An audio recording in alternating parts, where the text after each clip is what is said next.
पहले से केमिस्ट्री में भी पढ़ते आ रहे थे, now it is in physics, कि किसी भी इलेक्ट्रॉन का uncertainty in the momentum and uncertainty in the position, हम उसकी position and momentum same time पे पता नहीं लगा सकते, कुछ ना कुछ अनसर्टेनिटी किसी एक में आ जाएगी। तो सिंपली इसका मतलब है कि जितना सर्टेन यानी कि जितना एक्यूरेट आप उसका पोजीशन निकालोगे उतना ही अनसर्टेन इनएक्यूरेट उसके मोमेंटम होगा, और जितना ही एक्यूरेट आप मोमेंटम निकालने की कोशिश करोगे उतना ही अनसर्टेनिटी पोजीशन के अंदर आ जाएगी। ठीक है, इसका हमारे पास जो रिलेशन है, एक्सप्रेशन है, वो ये है सिंपल। हियर अब हम एक टर्म का यूज करेंगे which is h bar. h bar is nothing but simply your h over 2 pi where h is your Planck's constant. ठीक है, तो हम इस वाले रिलेशन को ऐसे भी लिख सकते हैं that delta p and delta into delta x is equal to, sorry not equal, is almost equal to h bar over 2। ठीक है, ये जो 4 पाई है ये इस 2, ये 2 जब इस 2 से मल्टीप्लाई होगा तब ये 4 पाई आएगा। ओके, सो हम इसको इस वाले फॉर्मेट में भी लिख सकते हैं।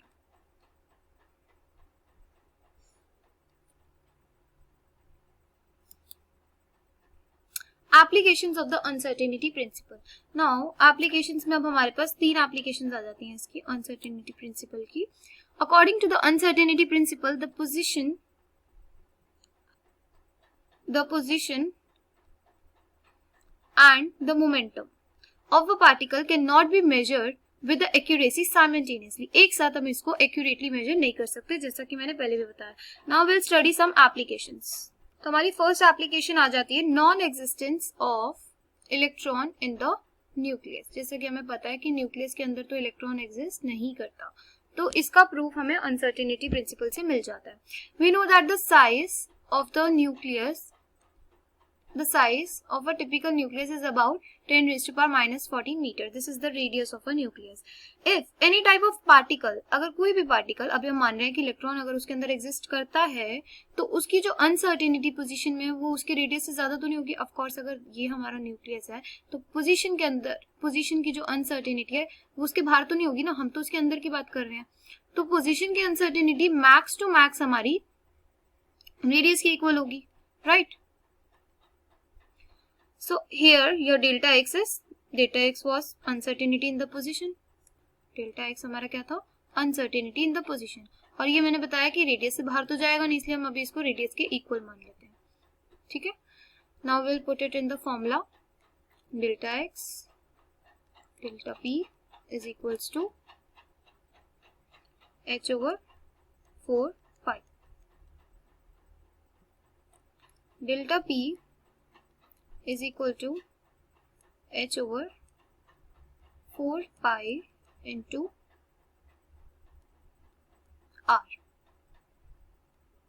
ठीक है, जैसे हम इसके अंदर पुट करके सारी वैल्यूज डाल के आंसर निकालेंगे हमारे पास मोमेंटम कुछ 10 raised to power minus 20 kg metre पर सेकेंड आ जाएगा। Okay, yes, so coming back, time dependent equation.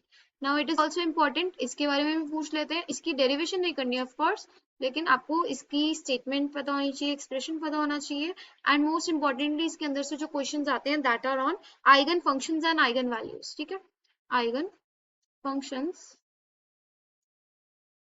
And values, these are most important, इसके ऊपर क्वेश्चन आते ही आते हैं। ठीक है, and also the Hamiltonian operator.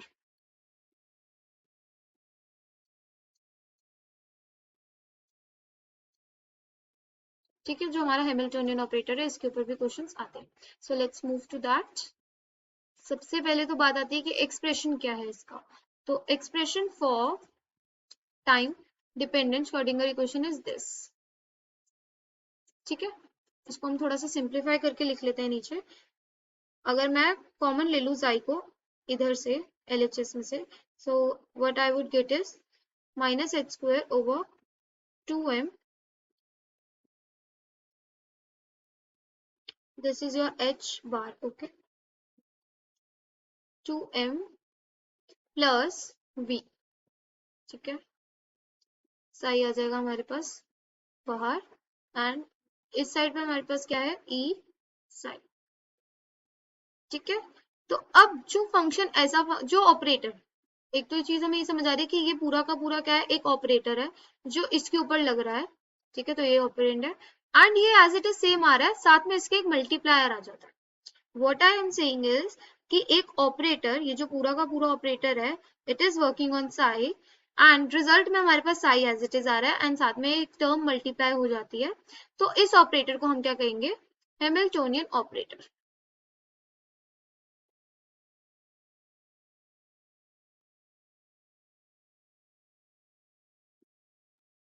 ठीक है, हैमिल्टोनियन ऑपरेटर। अब और ये जो टर्म मल्टीप्लाई में आती है इसको हम कहते हैं हमारा आइगन वैल्यू,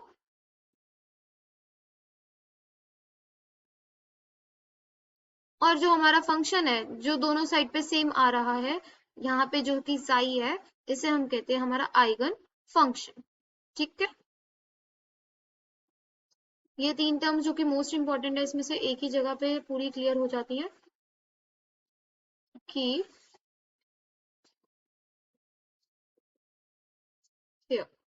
सो हमारे पास जो ये पूरा का पूरा है, this is Hamiltonian function, this is Hamiltonian operator, Sai is eigen function and जो मल्टीप्लाई हो रही है term that is called eigen value, ठीक है।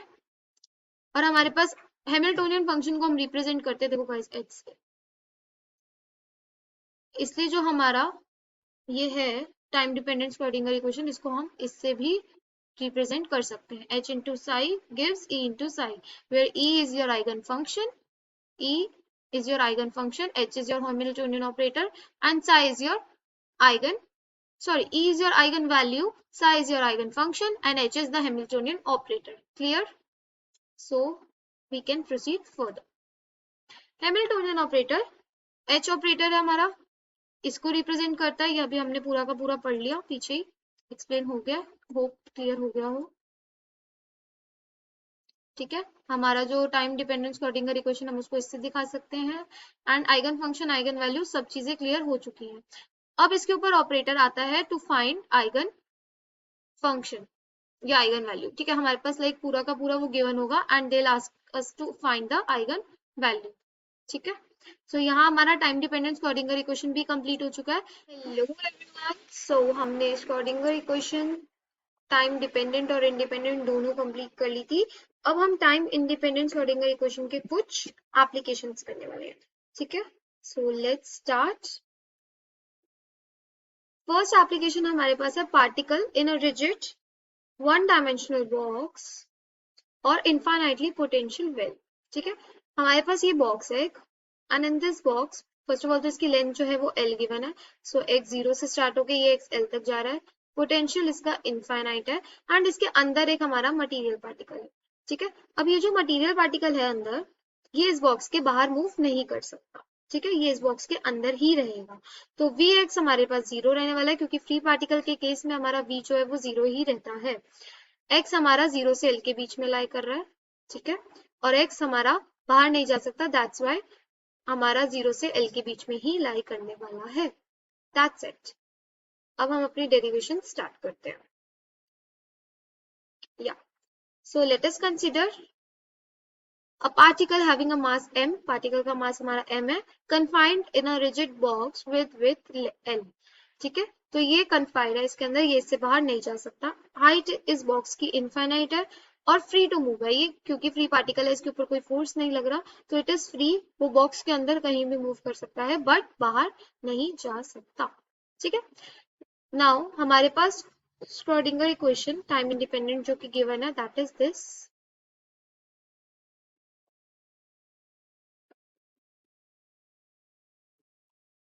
it is given by this, applying applying हमारा v इक्वल्स टू जीरो जो कि हमारे पास कंडीशन है, v equals to zero is condition for free particle, ठीक है। तो हमारा जो स्क्रोडिंगर इक्वेशन है दिस, इसके अंदर अगर मैं v को जीरो पुट कर दूंगी तो हमारे पास क्या बचेगा, del square five over del x square plus two m over h bar square, अंदर बचेगा खाली e देन हमारा 5 इक्वल्स टू 0। हाँ जी, सो हमने v इक्वल्स टू 0 पुट कर दिया था स्क्वाड्रेटिक इक्वेशन के अंदर, and now we have got this equation. In this equation हम जो हमारे पास ये सेकंड का पूरा टर्म है 5 के साथ, इसको हम लेट कर लेंगे k, ठीक है, बेसिकली k स्क्वायर। तो जो 2m e over h bar square this is equal to your k square, ठीक है, लेटिंग। सो अब अगर मैं इस इक्वेशन को रीराइट करूं अकॉर्डिंग टू दिस, सो मेरे पास इक्वेशन जो बनेगी that would B del square phi over del square psi over del x square plus k square psi is equal to 0. Now in this equation is a differential equation, तो हमें इसका solution तो नहीं निकालना, हम इसका सोल्यूशन जो है which is उसको as it is यहाँ पे लिख देंगे, which is given by a sin kx plus b cos kx. Here it is. So हमारे पास जो इसका सोल्यूशन है इस वाली इक्वेशन का जो अभी हमने पीछे लिखी है, इसका solution is given by this y equals to a sin kx and b cos kx, ठीक है, where a and b are constants. तो यहाँ पे हमारा y यानी कि जो फंक्शन था दैट वाज साई, तो y की जगह पे आ गया psi a sin kx plus b cos kx where a and b are constants, ठीक है। इस स्टेप तक कोई डाउट नहीं होना चाहिए। अभी तक हमने कुछ नहीं किया, हमने सिर्फ हमारी टाइम इंडिपेंडेंट स्क्वाड्रेटिक इक्वेशन उठाई है, उसके अंदर v को 0 पुट किया है, एंड जो हमारा सेकेंड टर्म में 5 के साथ जितना भी जो भी मल्टीप्लाई हो रहा था उस पूरे के पूरे को हमने k लेट कर लिया, ठीक है। Okay, now our boundary condition. What do you mean by boundary condition? Boundary condition simply means boundary की कंडीशंस, ठीक है। हमारे पास जो बॉक्स है, हमारे पास जो ये बॉक्स है, ये बॉक्स में यहाँ पे x is 0, here x is 0,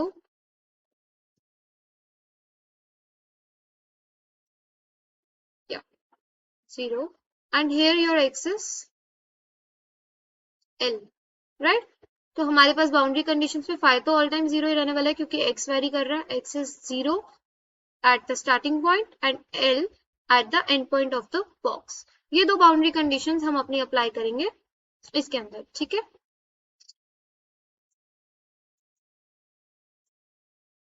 so coming further, first of all तो हमारा साई जो है दैट इज इक्वल्स टू 0, ठीक है, जो हमारी फर्स्ट बाउंड्री कंडीशन है। According to our first boundary condition we are having psi 0 and x also 0। So जो हमारे पास सोल्यूशन निकला था हमारी डिफरेंशियल इक्वेशन का which was given by psi equals to a sin kx plus b cos kx। Here you have to put this condition, so ये हमारे पास जो है आ जाएगा a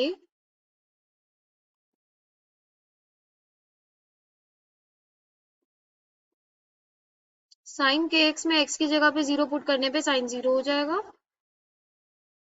प्लस b cos 0, ठीक है। सो इट विल बी, ये वाली जो हमारी पूरी टर्म है ये तो 0 हो जाएगी क्योंकि sin 0 हमारा 0 होता है, बचपन में पढ़ा था। a plus b, okay sorry, this a would term the complete term would be 0, ठीक है। तो a नहीं आएगा, यहाँ आएगा 0, या so from here we concluded that b is equal to 0। जो b हमारा कांस्टेंट था उसकी वैल्यू तो 0 है। This is our conclusion for from this whole step जो भी हमने किया, ओके। सो नाउ हमारे पास b आ गया 0। अगर अब हम इस b को 0 पुट कर दे like here only in the second border equation which is या second boundary condition is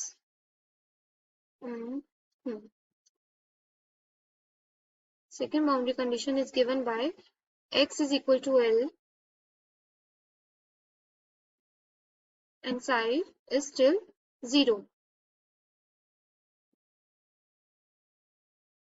So हमारे पास जो इक्वेशन आई थी, जो सोल्यूशन आया था डिफरेंशियल इक्वेशन का, हम पहले तो उसको लिख लेते हैं दोबारा से. a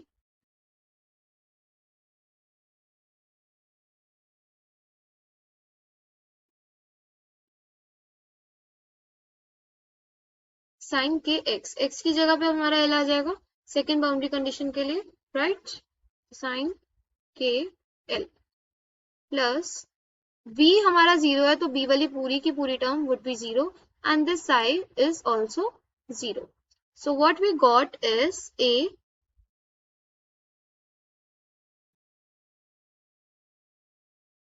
sin kl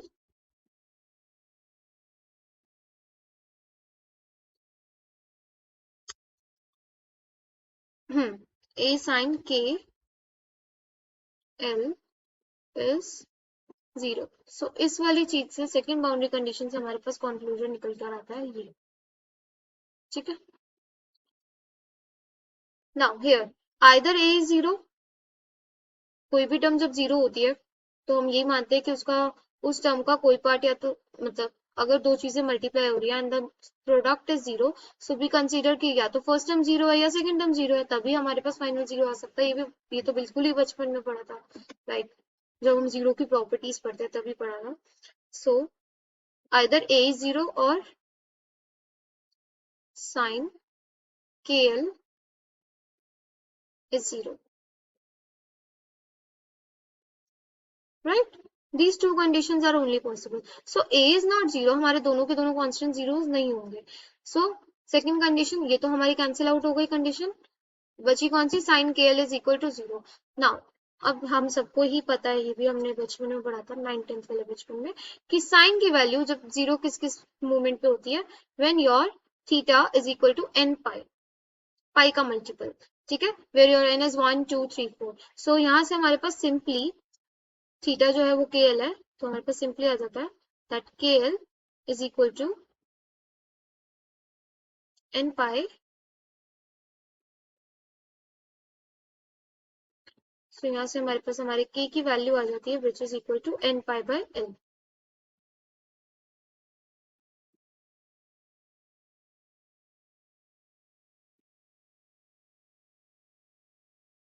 okay.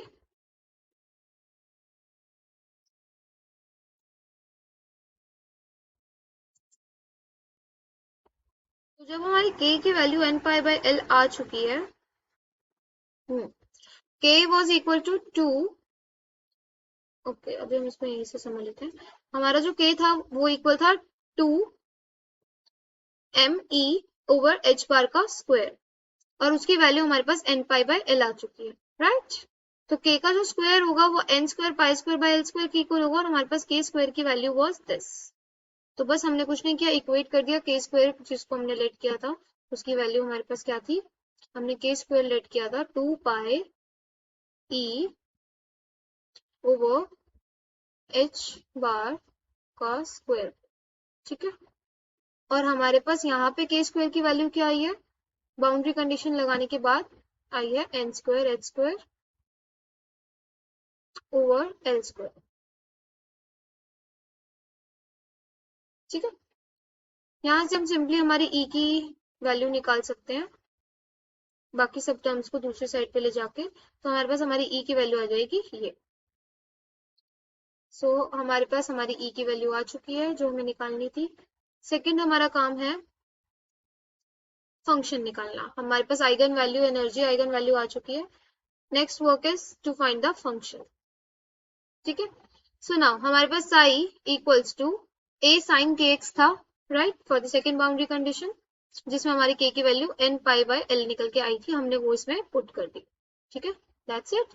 अब हमारे पास जो नॉर्मलाइजेशन कंडीशन है हम वो लगाएंगे. Normalisation condition was simply this, हमने पढ़ा था अभी पिछले लेक्चर्स में, नॉर्मलाइजेशन कंडीशन का क्या मतलब था कि अगर माइनस इनफाइनाइट से प्लस इनफाइनाइट तक हम प्रोबेबिलिटी निकालेंगे तो वो 1 होगी, क्योंकि हमारा जो मटेरियल पार्टिकल है वो कहीं ना कहीं तो एग्जिस्ट करता है. सो नाउ सिंपली कुछ नहीं करना, हमारे पास फाई ऑलरेडी है. फाई क्या है? ये जो अभी हमने निकाला, लेकिन उसमें हमारे पास एक ही वैल्यू नहीं है. ये मैंने नॉर्मलाइजेशन कंडीशन पढ़ाते टाइम भी बताया था कि हम ये जो ए है इसको नॉर्मलाइजेशन कांस्टेंट कहते हैं, और इसको फाइंड कैसे करते हैं हम नॉर्मलाइजेशन कंडीशन लगा के. A sine n pi by l x. तो हमारे पास ये वाली टर्म तो है, what we are not having is this A. ठीक है, तो इस ए को फाइंड करने के लिए हम इसको नॉर्मलाइजेशन कंडीशन में पुट कर देंगे. We will find the square of psi. इस साई का स्क्वायर निकालेंगे, यानी कि psi into psi star. Psi into psi star.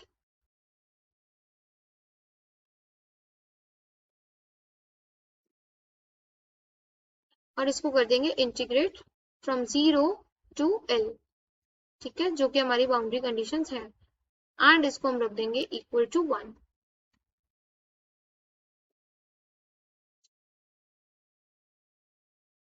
ठीक है, ये सब करने के बाद हमारे पास अपने आप से ए की वैल्यू आ जाएगी √2/L.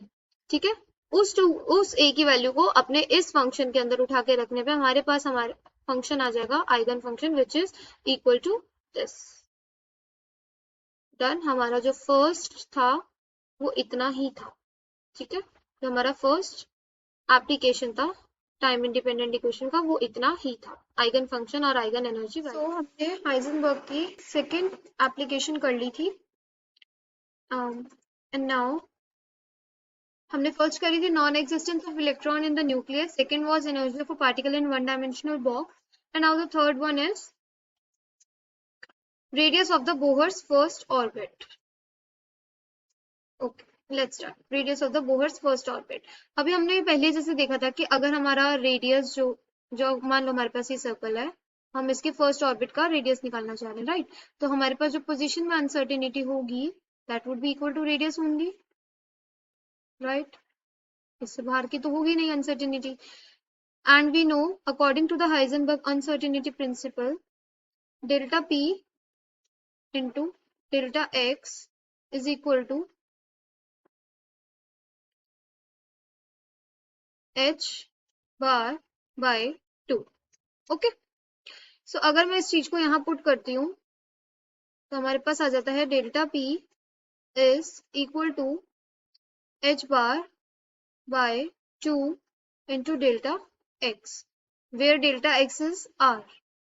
So we got delta P, और हम P भी लिख सकते हैं इसको क्योंकि P is equals to minimum जो हमारा P है वो इक्वल होता है डेल्टा P के.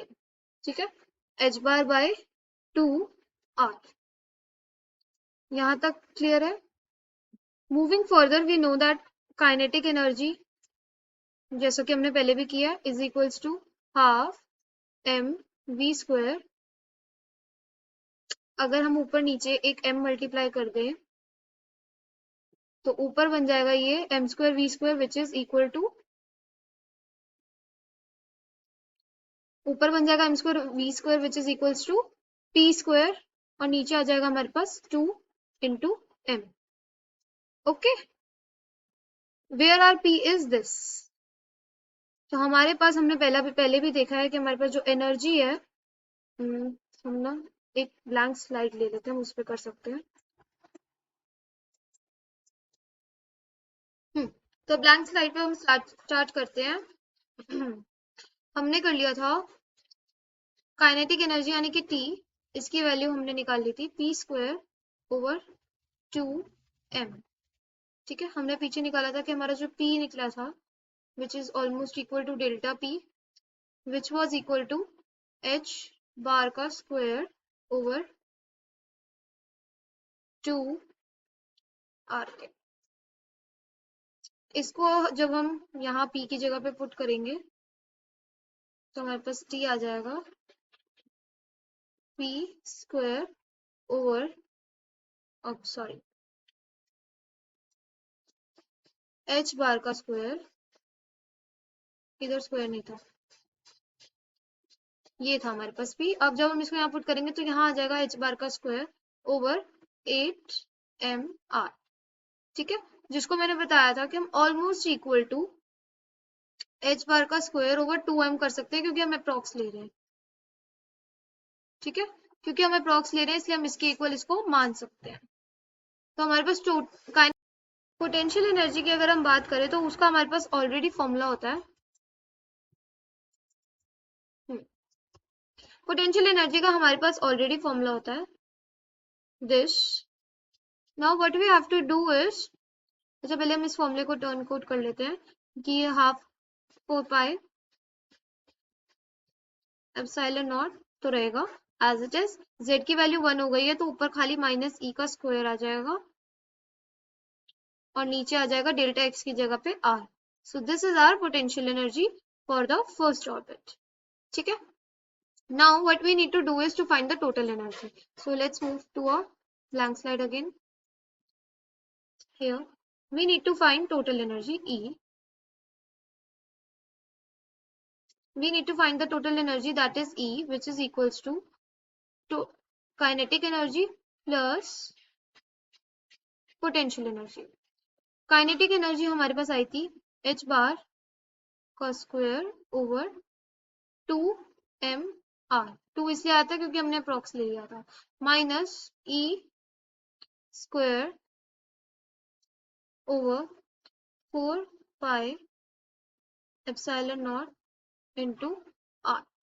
दिस इज आवर e, ठीक है। अब हमें क्या चाहिए, this is our e। Now what we want is to find delta e over delta x,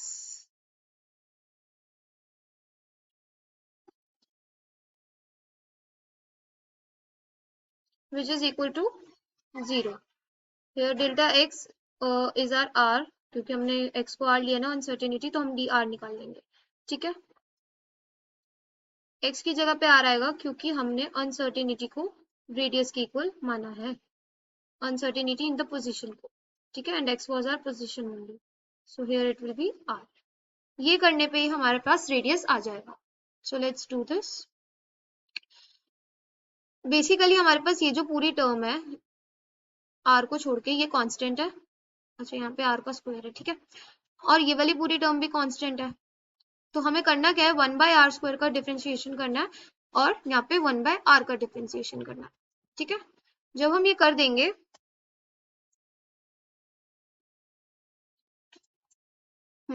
जब हम ये कर देंगे तो हमारे पास अपने आप से रेडियस की वैल्यू आ जाएगी। आप करके अपनी वैल्यू यहाँ से चेक कर लेना, ठीक है। सो दिस इज योर r। सो करके आप अपनी वैल्यू यहाँ से चेक कर लेना, अपना आंसर टैली कर लेना, ठीक है। और गाइस आप इस सीरीज को लास्ट तक देखें, आपका यूनिट 1 बहुत अच्छे से कंप्लीट हो जाएगा और आपको कोई डाउट नहीं रहेगा, ठीक है। सो ये हो गई हमारी अनसर्टेनिटी प्रिंसिपल की तीसरी application. Video will start with Schrodinger equation. Last तक इस वीडियो में बने रहिएगा, आपको स्क्रॉडिंगर इक्वेशन एकदम अच्छे से क्लियर हो जाएगा। इसमें हम इसकी डेरिवेशन भी कर लेंगे, TISC की एंड TDSC का एक्सप्रेशन भी कर लेंगे, ठीक है। Applications will be covered in the next video. So let's start with what is Schrodinger equation. Schrodinger equation is a fundamental equation of the quantum mechanics. तो जो काम हमारा क्लासिकल मैकेनिक्स के अंदर न्यूटन का सेकंड लॉ करता था, वही सेम काम हमारा क्वांटम मैकेनिक्स के अंदर स्क्रॉडिंगर इक्वेशन करेगा। यानी कि स्क्रॉडिंगर इक्वेशन भी मोशन के बारे में बताएगा। किसका मोशन? Electron and proton and neutron का, ठीक है। Now there are two types of Schrodinger equation, time independent and time dependent. Time independent simply means कि जो हमारा v है, यानी कि जो पोटेंशियल एनर्जी है, that is only a function of x, यानी कि पोजीशन।